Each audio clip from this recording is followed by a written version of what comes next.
अस्सलामुअलैकुम दोस्तों, कैसे हैं आप। उम्मीद है खैरियत से होंगे।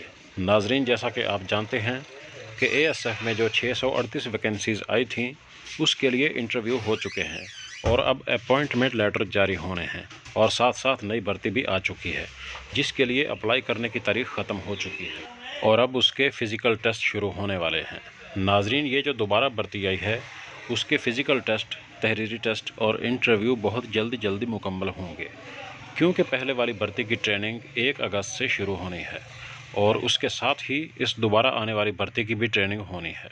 इसलिए इससे पहले ये सारा प्रोसेस मुकम्मल कर लिया जाएगा और उम्मीदवारों को जुलाई के आखिर में अपॉइंटमेंट लेटर जारी किए जाएंगे और कॉल और मैसेज के ज़रिए खुशखबरी दी जाएगी।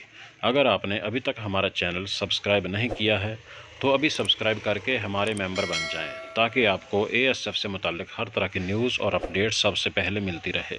मिलते हैं अगली वीडियो में, तब तक के लिए अल्लाह।